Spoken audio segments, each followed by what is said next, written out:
Sherry Peel Jackson. She is an ex-IRS agent, CPA, fraud examiner.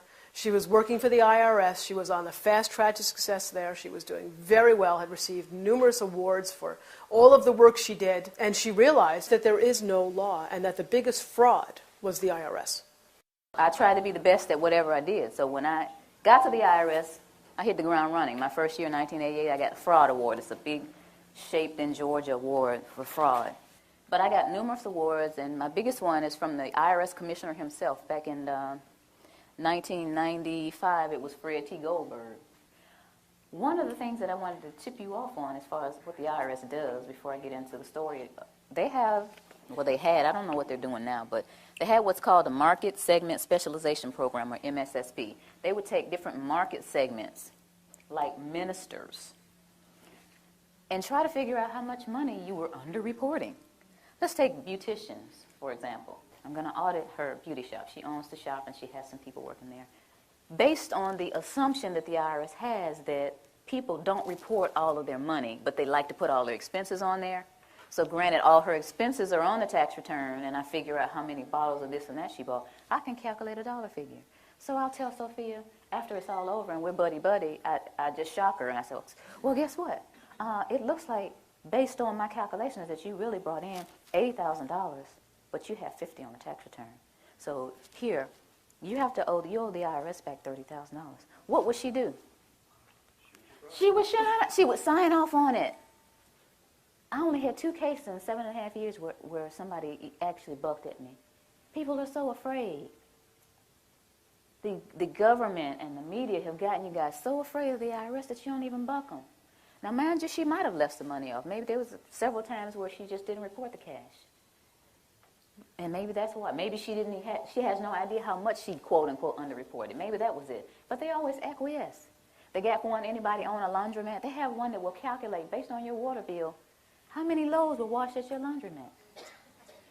And the point to all of this is what they do to people, and people just acquiesce to it. When I quit the IRS in 1995, and after maybe a year of being Jim Cleaver and realizing that that was just not me, I hung my shingle, which in accounting terms or business terms is you start your own business. Now, you know that picture of Uncle Sam, the one that says Uncle Sam wants you? I used that same picture, and I had it really big, and I says, Uncle Sam wants your money, but I'm a former IRS agent. I'm going to show you how to get it back. You know, the people came running. And then these people start coming to me saying, I keep hearing that we're not supposed to pay tax. Or I keep hearing that the tax law is a fraud. And like I said, I was raised differently. I never would look at that person and say, you're a cuckoo. I wouldn't even think it. It was like, okay, you know, in this back burner back here, I would think to myself, okay, there's some people out there that actually think that the income tax doesn't apply to us, or it's a fraud, or it's being misapplied. But I didn't do anything about it because, remember, I'm rolling around with my little businesses and whatnot. So one night maybe in early June, one of my pastor clients called. It was night. It was about 9 o'clock at night. And she said, you know what? I think it was maybe a Wednesday night, after her Wednesday night service. She said, I've got this parishioner that just keeps bugging me about this income tax. She's talking about that we're not liable for the income tax, and she wants to talk to you. Can I give this lady your telephone number? And I said, okay. So maybe about 10 minutes later, this lady called me. She said, I have a question for you. Are we supposed to pay income tax or not? And I said, okay. Do you want the cuffed answer or do you want the real answer? She said, I want the real answer. I said, well, I really don't know. You know, even though I'm a former IRS agent, I haven't done the research, but I hear that there's a credible body of evidence out there that says that we don't owe the income tax. I was okay. I mean, I took the information. I was sitting there listening like, okay. And, you know, I said, okay, this lady had a lot of information. I don't know where she got it from. So a few weeks later, she called me again, and she said, Miss Jackson, remember that information I told you on the phone? It's in the USA Today. Pull it up on the internet. Okay, so I got the USA Today. It was July 7th, 2000.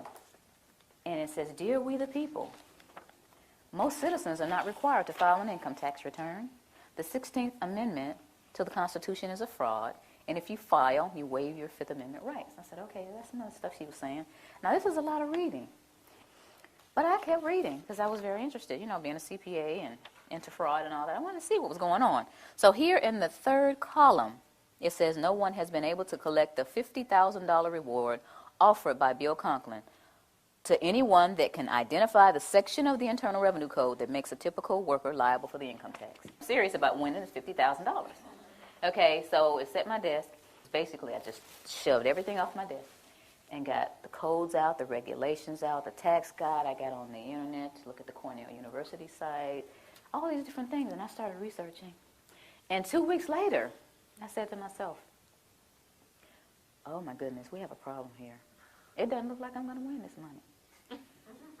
And I was sitting there at my desk thinking, this thing is a fraud. 2 weeks it took me to sit there and realize that. I didn't just look at the positive, I looked at the negative, I looked at the IRS site. All these things are going on. This thing is a fraud. Being a CPA and a former IRS agent, I sat there at the desk, I was by myself, and all these thoughts started going through my head. The first thought was, now I'll finally open up the codes and regulations. Because see, at the IRS, they trained us with these little guides. We didn't use the codes and regulations. We would get one of these, and you would have to read it, understand it, and pass this little test. And all these little guides that I got, I read them, and I made A's on all my tests. And I thought, and I guess the rest of the agents in training thought, that the information that was in here was the same that was in those thick codes and regulations. But it's not necessarily the same. The things that are in these training manuals are not necessarily the same thing as in the codes and regulations. I learned that in my studying. In the time that I was doing the research, I also learned about the pocket commission. And I'm going to let this go around the room, but y'all got to give it back. This is the outside that I purchased of the pocket commission that I had. And before I left, I had the sense of mind to make a copy. This is the little badge I used to flip out at people and say, give me your books and records. Give me your bank statements. Give me all your credit cards, And, people, okay, here. Even the counties, I go to the county, do it. I go just about anywhere and flip this little thing out and get whatever I want. There's a lot of power nuts out there doing that, guys. Y'all know it. Half of you already know about it. There's an enforcement pocket commission, and there's a non-enforcement pocket commission.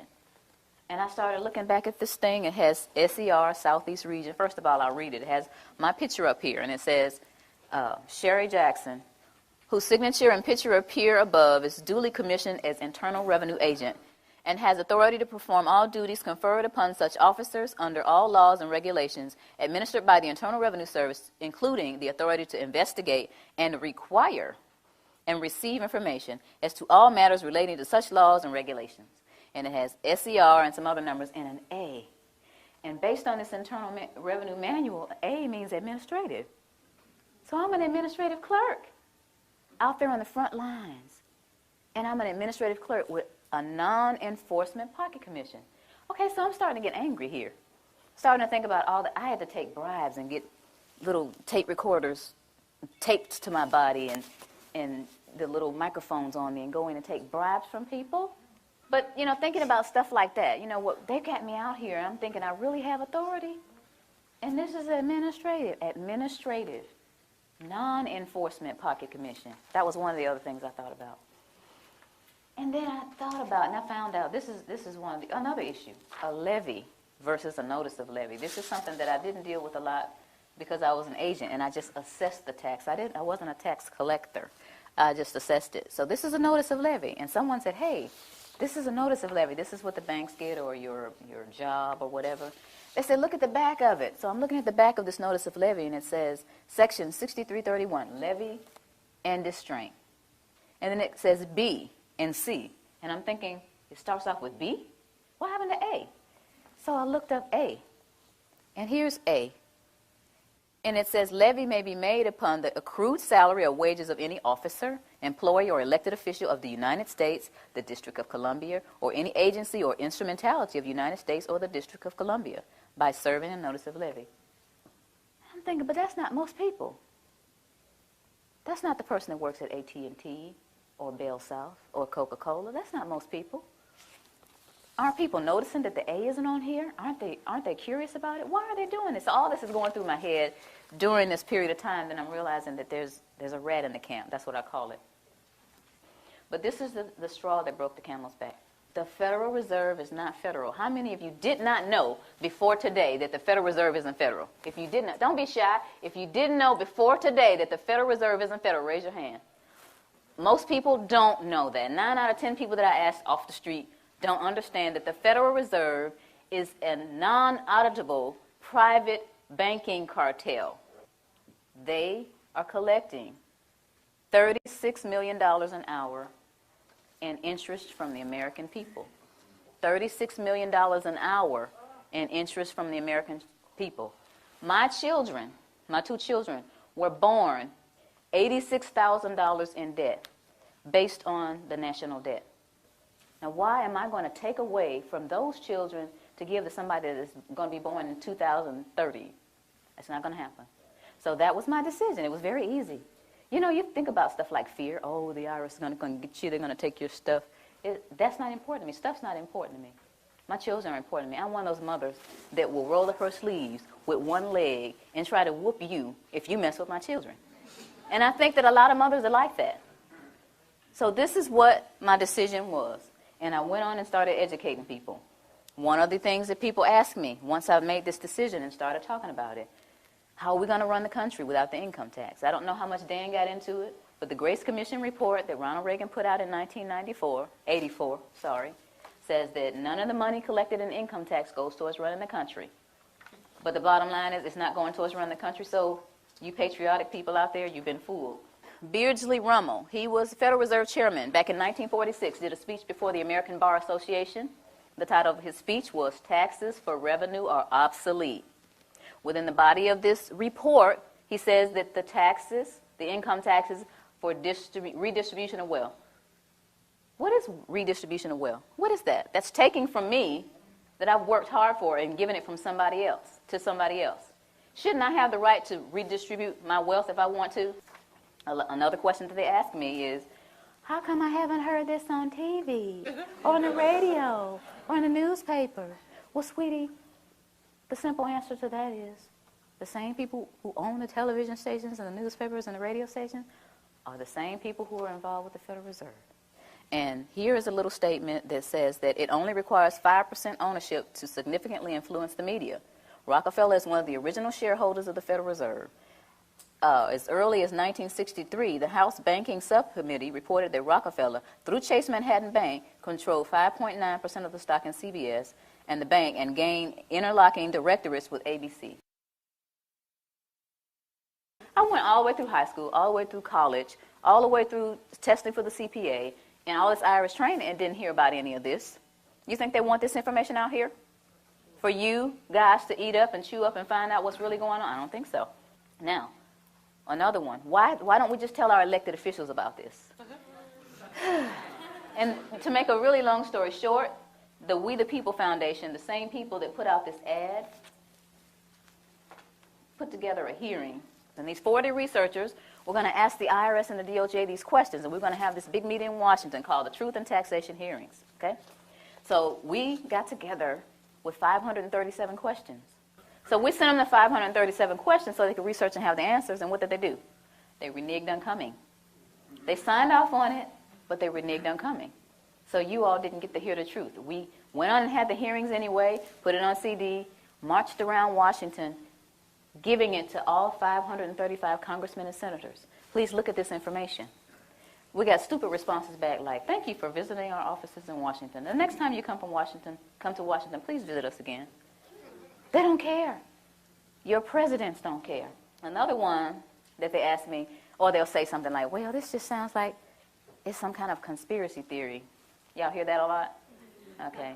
But tell me this, what's the difference between a conspiracy and a strategy? Don't you understand that this is all by design? All this black, white stuff. You're white, I'm black, you know. You're Democrat, I'm a Republican. You know, y'all heard of divide and conquer before, right? Why y'all letting them do it to us? While I'm sitting up here arguing with this man about what his great-great-great-granddaddy did to mine, there's this big old fence closing in around us. And while I'm sitting here wasting time and he's sitting here telling me why he doesn't know, we need to put our heads together and figure out how to get out of this fence that these people are building around us. Am I right? Yeah. That's what we got to be. Divide and conquer, we can't let that work anymore. It's been working all these years. Then we need to get together and understand. First of all, you need to understand what is going on with your money. You work hard. It's like we're a hamster on a wheel. This country started out with taxation without representation. Where are we now? How did we get back to where we started? We got lazy and comfortable. Get out your comfort zone. I never tell people to file a tax return. I never tell them not to file. I never tell people to pay taxes, and I never tell them not to pay. What I tell people is to do your own research, do your due diligence, and decide whether or not you're going to be a slave or get off the plantation. That's your choice. So in essence, you're wasting time. As long as you continue to feed the monster's going to grow.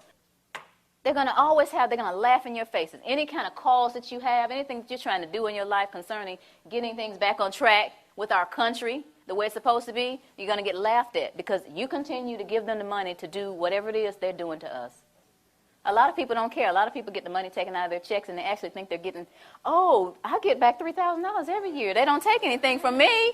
I said, sweetie, look at your W-2. They took $14,000. They gave you back $3,000 of your own money. Oh.